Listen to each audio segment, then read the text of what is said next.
प्यारे दोस्तों, प्रस्तुत है ये गधे की आत्मकथा का अगला हिस्सा। अब तक आपने सुना कि एक बोलने और पढ़ने वाला गधा दिल्ली जाने के बाद सब प्रकार की फजीहतों को सह लेने के बाद आखिरकार रामू धोबी के पास पहुंच चुका है। आइए अब आगे सुनते हैं।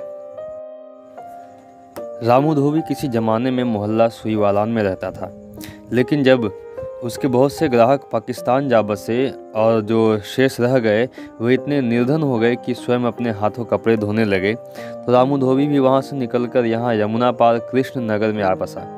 यहाँ मुझे बहुत बड़ा परिश्रम करना पड़ा। रामू सुबह उठते ही कपड़ों की गठरियाँ मेरी पीठ पर लाद कर चल देता और यमुना के किनारे पानी में खड़ा होकर छुआ-छू शुरू कर देता। दोपहर को उसकी पत्नी खाना लेकर आती थी और कुछ धुले हुए कपड़े मेरी पीठ पर लाद कर लोहा करने ले जाती थी। मैं दिन भर यमुना किनारे घास चरता रहता या पुल पर से गुजरते लोगों को देखता रहता। दिन ढले रामू फिर मेरी पीठ पर कपड़े लाद कर और स्वयं भी सवार होकर वापस घर चला आता और मुझे खूंटे से बांधकर मेरे सामने घास डालकर थका हारा चारपाई पर पड़ जाता। सुबह से शाम तक कुछ इसी प्रकार का जीवन व्यतीत होता था। एक खूंटे से दूसरे खूंटे तक, घर से घाट और घाट से वापस घर तक।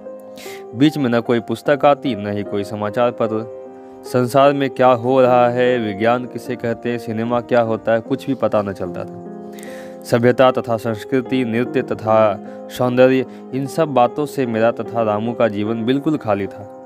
मैं तो खैर एक गधा था, लेकिन मैं देख रहा था कि रामू और उसके घर वाले और उसके घर के आसपास रहने वाले लगभग एक सा जीवन, बिल्कुल मेरे जैसा जीवन व्यतीत करते थे। कितने अच्छे अच्छे कपड़े उन लोगों के पास धुलने को आते थे, सुंदर छींटे वाले, सुकोमल फूलदार कनेपे और बादलों की तरह उड़ते हुए दुपट्टे। लेकिन रामू की पत्नी या उसकी बेटी के लिए एक भी कपड़ा नहीं था। शाम को जब हम यमुना से लौटते तो प्रतिदिन सड़क के किनारे एक नए बने हुए सिनेमा के बाहर दर्शकों की भीड़ देखते, लेकिन रामू केवल सिनेमा के सुंदर विज्ञापनों को देखकर और एक आह भरकर आगे बढ़ जाता। उसका जी तो चाहता था कि प्रतिदिन सिनेमा देखे और उसके साथ दूसरे धोबियों का भी यही जी चाहता था, लेकिन जब वे अपनी जेब में इतने पैसे देखते कि या तो टिकट आ जाए या आटा, तो विवश होकर आटा ले आते। कभी कभी कोई मनचला आटा छोड़कर सिनेमा का टिकट खरीद लेता, तो उस दिन उस घर में बड़ा हंगामा होता था। एक बार रामू ने भी ऐसा ही किया था। उस दिन न केवल उसने ताड़ी पी बल्कि सिनेमा का टिकट भी खरीद लिया और मुझे अपने एक मित्र टांगे वाले के हवाले करके भीतर चला गया। सिनेमा हॉल के बाहर 3-4 टांगे खड़े थे, जिसके घोड़े हिनहिनाकर और जमीन पर सुम मारकर एक दूसरे से बातचीत कर रहे थे। एक घोड़ा जिसका रंग मुश्की था और माथा सफ़ेद और जो किसी प्राइवेट तांगे का घोड़ा था और इसलिए जरा अभिमान दिखाई देता था, दूसरे तांगे के घोड़े से कह रहा था, मेरा मालिक मार धाड़ की फिल्में बहुत पसंद करता है। ऐसी फिल्म देखकर जब बाहर निकलता है तो खूब जोरों से तांगा चलाने लगता है। मुझे याद है एक बार सिनेमा से बाहर आते हुए उसने भरे बाजार में मुझे सर पर दौड़ाना शुरू किया था। जैसा कि उसने फिल्म में देखा था, कई आदमी घायल हो गए थे और एक बच्चा तो अस्पताल में मर भी गया था। लेकिन मेरा मालिक बहुत अमीर है। किसी न किसी तरह उसने साबित कर ही दिया कि वह शराब के नशे में धुत था, इसलिए केवल जुर्माना देकर छूट गया। दूसरा घोड़ा बोला, मेरे तांगे पर जो 2 औरतें आई है वे केवल यह देखने आई है कि मधुबाला ने कौन से फैशन के कपड़े पहने हैं, बल्कि एक औरत ने तो अपने बटुए में से पेंसिल और कागज़ निकालकर दूसरी औरत को दिखलाया कि वह किस तरह हॉल के अंदर बैठे बैठे मधुशाला के नए पहनावे का नमूना उतारेगी। तीसरा घोड़ा बोला, मेरा मालिक बड़ा इज्जतदार है। वह यहाँ हफ्ते में एक दिन अपनी प्रेमिका को, जो एक गरीब कपड़ा रंगने वाली की बीवी है, सिनेमा दिखाने लाता है। वह अगर चाहे तो उसे नई दिल्ली के अच्छे से अच्छे सिनेमा में ले जा सकता है, मगर उसे अपनी इज्जत का बहुत ख्याल है। मैंने झिड़क कर मगर ज़रा साहस करके उन घोड़ों की बातचीत में भाग लेते हुए पूछ ही लिया, क्यों जी, यह सिनेमा क्या होता है? मेरा प्रश्न सुनकर उन तीनों घोड़ों ने बड़ी घृणा से मेरी ओर देखा, जैसे कहना चाहते हो गधा ही न है आखिर। इसके दूसरे ही क्षण वे तीनों हिनहिनाकर हंस पड़े और मेरे प्रश्न का उत्तर दिए बिना फिर अपनी बातों में लीन हो गए। मुश्की घोड़े ने घंटी की आवाज़ सुनकर कहा, इंटरवल हो रहा है शायद।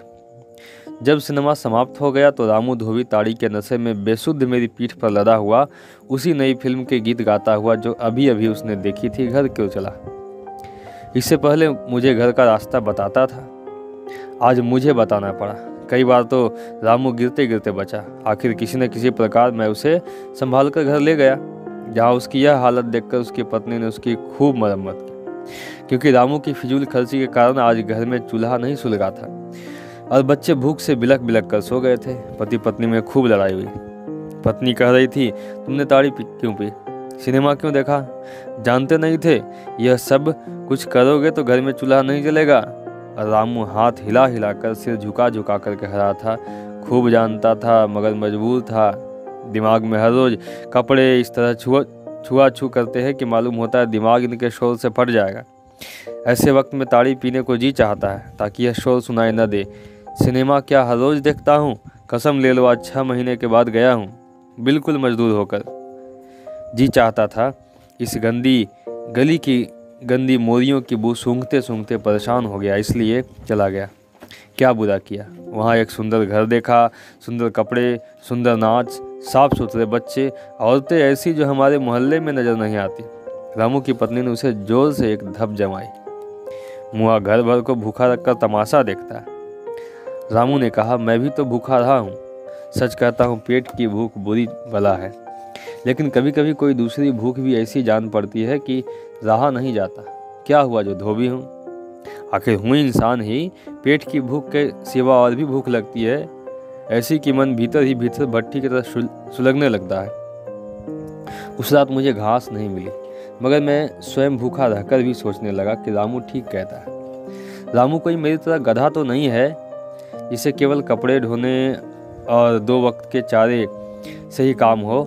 रामू आखिर एक इंसान है जिसे पेट की भूख के अतिरिक्त और भी कई प्रकार की भूखों से वास्ता पड़ता है। अच्छे घर की भूख, अच्छे कपड़े की भूख, सुंदर आकृति देखने की भूख, सुंदर क्षितिज देखने की भूख। कई बार यमुना के किनारे घास चरते चरते मैंने यमुना के पानी में सूरज के सोने को घुलते हुए देखा है और उसके असीम सौंदर्य से उन्मत्त भी हुआ हूँ। लेकिन मैंने यह भी देखा है कि ठीक उसी समय बेचारा रामू गर्दन झुकाए कमर तक पानी में डूबा हुआ उस क्षितिज के सौंदर्य से विमुख हो कपड़ों के बराबर कूट रहा है और उसे बिल्कुल मालूम नहीं कि उसके आसपास सौंदर्य का कितना बड़ा भंडार लूटा जा रहा है। मैं एक गधा होकर इस सौंदर्य से प्रभावित हो सकता हूँ, लेकिन रामू एक मनुष्य होकर भी इससे आनंदित नहीं हो सकता। आश्चर्य है, इस जीवन में, समाज में आज भी लाखों करोड़ मनुष्यों के जीवन गधों से भी तुच्छ है। उस रात मुझे बहुत भूखा रहकर इस प्रकार के बहुत से ख्याल आए, लेकिन इसके बाद बहुत दिनों तक वहाँ टिकने को न मिला। ऐसा नहीं कि मैंने जानबूझकर वहाँ से भाग आने का प्रयत्न किया हो, हालांकि वहाँ मुझे बहुत कष्ट था। एक तो समाचार पत्र पढ़ने को नहीं मिलता था, कई दिनों से किसी पुस्तक की शक्ल नहीं देखी थी। यमुना पार आमतौर पर जिन लोगों से वास्ता पड़ता था वे स्वयं इतने निर्धन थे कि पुस्तक नहीं खरीद सकते थे। बहुत से लोग मूढ़ और अनपढ़ थे। यहाँ प्रायः गाली गलौज, झगड़ा आदि होता रहता था। धोबियों के मोहल्ले में जहाँ मैं रहता था, प्रतिदिन किसी न किसी बात पर लड़ाई होती थी। क्रोध धोबी के गधे पर निकलता था या फिर अपनी बीवी बच्चों पर। दोष किसका होता था? शायद उन परिस्थितियों का जिन्होंने अच्छे भले मनुष्य को पशु बना दिया। अब परिस्थितियों को डंडे से तो पीटा नहीं जा सकता है, यह हिंसा होती है। तो चलिए घर के गधे को ही पीट लीजिए, कानून आपको इसकी आज्ञा देता है। रामू के यहाँ प्रत्यक्ष है, मुझ जैसे पढ़े लिखे को बहुत से कष्ट झेलने पड़े, फिर भी मैंने उसका साथ नहीं छोड़ा, क्योंकि रामू एक दयानतदार धोबी था। वह अपने कपड़ों पर बड़ी मेहनत करता था, सुबह से शाम तक अपना घर चलाने के लिए हर संभव प्रयत्न करता था। ऐसे व्यक्ति का साथ छोड़ने को जी नहीं चाहता था। मगर करनी भगवान की यह हुई कि एक दिन रामू जब जमुना में कपड़े धो रहा था, एक मगरमच्छ ने उसकी टांग खींच ली। रामू ने अपने आप को छुड़ाने की बहुत कोशिश की। दोपहर का समय था, पुल के ऊपर से सैकड़ों मुसाफिर गुजर रहे थे। एक रेलगाड़ी गुजर रही थी। पुलिस के संतरी भी पुल के नाके पर खड़े थे। रामू ने बहुतेरा शोर मचाया, मगर मगरमच्छ ने एक न सुनी। वह रामू को घसीटकर गहरे पानी में ले गया। रामू के ग्राहकों को रामू के मरने का अफसोस तो जरूर हुआ, लेकिन कपड़ों के खो जाने का उससे भी अधिक हुआ, क्योंकि रामू और मगरमच्छ की लड़ाई में बहुत से कपड़े नदी में बह गए। कई ग्राहकों ने तो रश्मि अफसोस के तुरंत बाद रामू की पत्नी से कपड़ों के लिए तकरार शुरू कर दी। रामू बहुत अच्छा धोबी था, मगर हमारी शफान की साड़ी कौन सी बुरी थी, और वह नई शॉटन की शलवार जो अभी अभी गुलजार टेलर मास्टर से सिलवाई थी, कहाँ है वह? जरा वह मैले कपड़ों की गठरी तो खोलो। मुझे उन लोगों की यह हालत देखकर बहुत दुख हुआ। हम गधों में भी यदि कोई मर जाता है तो हम उसके बीवी बच्चों से ऐसा व्यवहार नहीं करते, लेकिन शायद इसका कारण यह हो कि मनुष्य मनुष्य है। कुछ दिनों में ही रामू की पत्नी और उसके 3 बच्चों की हालत बिगड़ गई। उसके घर में खाने को कुछ नहीं था, फाके पर फाके लग रहे थे। धोबी मोहल्ले के सरपंच ने, जो एक समय से रामू की नौजवान पत्नी पर आंख रखता था, थोड़ा सा आटा और दाल रामू के घर भिजवा दिया और शाम को स्वयं भी ताड़ी पीकर चला आया। रामू की पत्नी से कहने लगा कि वह उसके घर चली चले। रामू की पत्नी ने उसे खूब फटकारा, गालियां देकर घर से बाहर निकाल दिया और सिर पकड़कर रोने लगी। मैंने उसे दिलासा देते हुए कहा, मालकिन घबराती क्यों हो, सब ठीक हो जाएगा। रामू की पत्नी ने जब मुझे बोलते हुए सुना तो पहले तो उसे विश्वास न आया, पर जब मैंने वही बात दोबारा कही तो आश्चर्य से उसकी आंखें फटी की फटी रह गई, क्योंकि नई दिल्ली से आने के बाद अब तक मैंने किसी मनुष्य से उसकी बोली में बात नहीं की थी, और रामू के यहाँ तो इस प्रकार की बातचीत का प्रश्न ही नहीं पैदा हो सकता था। लेकिन अब जब रामू की पत्नी ने मुझे मनुष्यों की तरह बात करते सुना तो बिल्कुल घबरा गई। आखिर बड़ी मुश्किल से मैंने किसी न किसी तरह उसे समझाया कि इसमें कोई विशेष बात नहीं है, यह कोई चमत्कार नहीं, विशेष परिस्थितियाँ थी जिसमें मैंने मनुष्यों की बोली सीख ली। मैंने रामू की पत्नी से कहा, मालकिन बेशक मैं गधा हूँ, लेकिन इतने दिनों तक तुम्हारे घर का नमक खाया है, अब तुम चिंता न करो, तुम घर में इन 3 बच्चों को लेकर बैठो, मैं बाहर जाता हूँ और देखता हूँ क्या हो सकता है। अब क्या हो सकता है? रामू की पत्नी ने कहा, कोई हमारी मदद नहीं करेगा, हम गरीब आदमी हैं। गरीब है तो क्या हुआ? मैंने किंचित गौरव से कहा, अब राज्य हमारा है, जीवन हमारा है, समाज हमारा है, हम स्वतंत्र हैं, अब जो चाहे कर सकते हैं, तुम चिंता न करो, अवश्य ही कुछ न कुछ हो जाएगा। मैं आज ही तुम्हारी सहायता के लिए म्यूनिसिपल कमेटी से प्रार्थना पत्र लेकर जाता। कृष्णनगर की म्यूनिसिपल कमेटी का मुहर्रिर अपने एक मित्र और हेड क्लर्क के साथ मेज पर रजिस्टर रखे और रजिस्टर पर ताश के पत्ते फैलाते विचित्र प्रकार के मूड में बैठा था। मैं धीरे से उसके पीछे जा खड़ा हुआ और धीमे से बोला, हुजूर बड़ी मुसीबत है। वे लोग ताश खेलने में इतने मगन थे कि उन्होंने सब सुनी अनसुनी कर दी। केवल मुहर्रिर ने शायद यह समझकर कि मैं उसका कोई मित्र हूँ जो उसके पीछे खड़ा खेल देख देख कर सहानुभूति प्रकट कर रहा, मेरी ओर देखे बिना कहा, हाँ भाई देखो न, अजीब मुसीबत है, कोई चाल समझ ही में नहीं आती। अगर यह फेंकता हूँ तो रंग से कट जाएगा, और यह चलता हूँ तो इससे पत्ता अभी तक नहीं निकला, और अगर यह चलता हूँ, मैंने बात काट कर कहा, रामू धोबी मर गया। मरने दो यार, मुहर्रिर ने क्रोध में चिल्लाकर कहा, यहाँ अपना हुक्म का बादशाह मरा जा रहा, तुम धोबी को चीख रहे हो। फिर एकाएक वह मेरी ओर मुड़ा और जब अपने पीछे किसी मनुष्य के बजाय गधे को खड़ा पाया तो एकदम लाल पीला होकर चपरासी से बोला, अब क्या गधे भी हमारे दफ्तर में घुसने लगे, निकालो इस कमबख्त को बाहर। चपरासी ने डंडा मारकर मुझे वहाँ से निकाल दिया। वे लोग फिर ताश खेलने लगे। मैं फिर थोड़ी देर के बाद म्यूनिसिपल कमेटी के मुहर्रिर के पास जा खड़ा हुआ। धीरे से दोनों लंबे कान जोड़कर उसे नमस्ते किया और बड़े दुख भरे स्वर में कहा, हुजूर वह रामू धोबी। मुहर्रिर ने मुड़कर मुझे देखा। वह कुछ ऐसा बदमाश आदमी था कि बोलते गधे से भी प्रभावित न हुआ। ऐसा मालूम होता था कि जैसे जीवन भर बोलते गधों से ही उसका पाला पड़ा। उसने मेरी ओर देखकर बड़े रोबीले स्वर में कहा, जल्दी बोलो क्या काम है। निवेदन यह है, माई बाप की सेवक रामू धोबी का गधा है। रामू धोबी 3 दिन हुए यमुना घाट पर कपड़े धोते धोते मगरमच्छ के हमले का शिकार हो गया। उसकी बीवी और बच्चे भूखे हैं। तो मैं क्या कर सकता हूँ? मुहर्रिर ने चिल्लाकर कहा, मैंने कोई अनाथालय नहीं खोल रखा है। मैंने कहा, हुजूर आप घाट पर धोबियों से टैक्स लेते हैं। पुल पर से जब कोई गधा या बैल या कोई और जानवर सामान उठाए गुजरता है तो आप उससे चुंगी लेते हैं। आप इतने सारे महसूल और कस्टम वसूलते हैं, और एक गरीब धोबी के भूखे बीवी बच्चों के लिए कोई प्रबंध नहीं कर सकते? क्यों प्रबंध करे? धोबी को मगरमच्छ ने मारा, हमने नहीं मारा। वाह, यह भी खूब रही। और वह जो आप घाट पर टैक्स वसूल करते वह किस लिए? घाट टैक्स आप वसूल करें, और फिर अगर उसी घाट पर कोई धोबी किसी मगरमच्छ का शिकार हो जाए तो उसका जिम्मेदार कौन होगा? हम कहाँ जाकर हर्जाना वसूल करेंगे? क्योंकि अगर म्यूनिसिपल कमेटी घाट का टैक्स लेती है तो मगरमच्छ से बचाव का प्रबंध भी उसी को करना पड़ेगा। मुहर्रिर बड़ा चालाक था। बोला, धोबियों को चाहिए कि दरिया में रहकर मगरमच्छ से बैर मोल न ले, वरना उसका वही हाल होगा जो रामू धोबी का हुआ। मैंने कहा, आप बात को उड़ाइए नहीं, साफ साफ बताइए आप क्या कर सकते हैं इस मामले में। मुहर्रिर ने देखा मैं किसी तरह उसका पीछा छोड़ने को तैयार नहीं, तो उसने ज़रा नर्म होकर कहा, भाई जहाँ यह घटना हुई है वह इलाका मेरे इलाके में नहीं है। यमुना का घाट तो दिल्ली म्यूनसिपल कमेटी के पास है, दिल्ली शहर के टाउन हॉल में जाओ। चलो भाई पत्ता। वे लोग ताश खेलने में लीन हो गए और मैंने यमुना पार जाने की ठान ली। पुल पार करते समय संतरी ने मुझे रोका, बोला, वो आवारागर्द गधे, किधर जाता है? टाउन हॉल, मैंने खट से उत्तर दिया।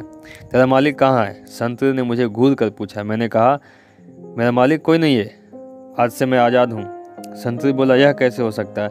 आज़ादी का मतलब यह थोड़ी है कि मिल्कियत भी ख़त्म हो गई। तेरा कोई ना कोई मालिक ज़रूर होगा जिसका तू हुक्म मानता है। मैंने पूछा, अच्छा बता तेरा मालिक कौन है जिसका तू हुक्म मानता है? Head constable. और हेड कांस्टेबल का मालिक कौन है? इंस्पेक्टर। संतरी ने बिगड़ कर कहा, और कौन हो सकता है? इंस्पेक्टर से ऊपर डीएसपी, डीएसपी से ऊपर सुपरिटेंडेंट पुलिस। इस तरह यह सिलसिला वजीर तक जाता है। वजीर का मालिक कौन है? वजीर को स्टेट बैंक से तनख्वाह मिलती है, इसलिए स्टेट बैंक उससे बड़ा हुआ। और स्टेट बैंक से बड़ा कौन हुआ? स्टेट बैंक में रुपया होता है ना। संतरी ने क्रोध से कहा, इतना ही नहीं समझते, स्टेट बैंक से बड़ा रुपया हुआ। अच्छा तो रुपये से बड़ा कौन? रुपये से बड़ा कौन?